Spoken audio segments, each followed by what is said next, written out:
chef d'agence SENSAP Kinshasa. Vous venez de nous entretenir avec des délégués, des enseignants venus des territoires et de la ville de Bukavu. C'était quoi l'objectif d'abord? Alors l'objectif de la séance que nous venons d'avoir tout à l'heure était pour sensibiliser de manière spécifique les enseignants.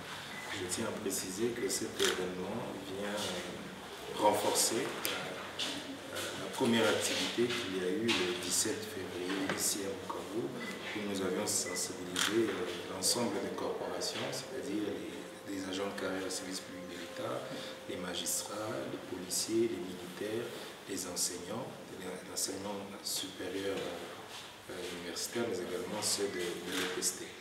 Alors pour cette activité, nous étions focalisés sur la catégorie des enseignants de l'EPST.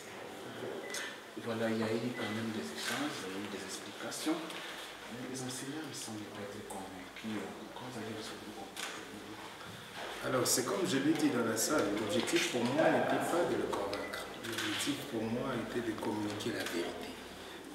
Alors maintenant, lorsque vous avez la vérité, c'est à vous de décider si elle vous convainc ou pas. Mais elle reste vérité. Et la vérité, elle est inaliénable. Donc c'est ce que la SENSAP fait, parce que la SENSAP repose sur les valeurs. Et l'une de nos valeurs, c'est la transparence. C'est comme ça qu'on a même communiqué la formule de calcul des pensions de retraite de manière la plus transparente possible et avec objectivité. C'est une formule qui s'applique chez tout le monde, quelle que soit la catégorie. Mais il est également important, et c'est même ça qui a été le nœud du débat, préciser qu'il faut vraiment faire la part de responsabilité. La SENSAP s'occupe du paiement de pension de la retraite. Ce qui est indemnité de carrière, indemnité de sortie, décompte final, c'est de la responsabilité exclusive de l'employeur.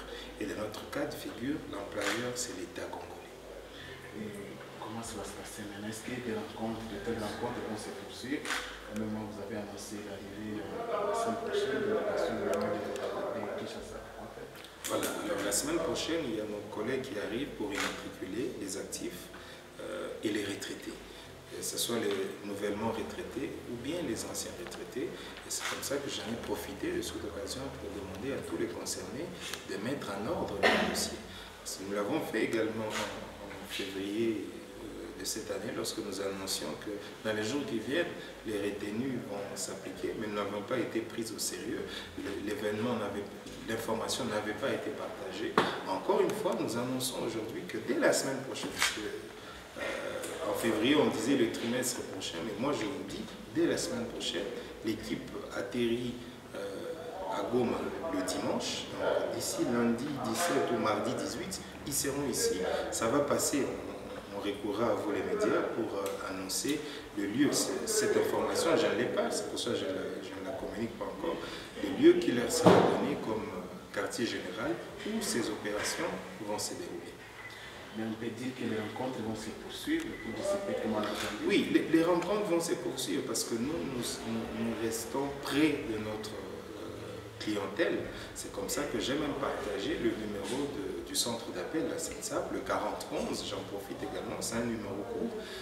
J'invite chaque assuré, retraité comme actif, d'appeler ce numéro-là pour tout type de soucis, tout type de préoccupation. N'hésitez pas à appeler ce numéro. J'ai même donné dans la salle mon propre numéro. C'est pour montrer que nous voulons vraiment garder ce contact permanent à tout moment.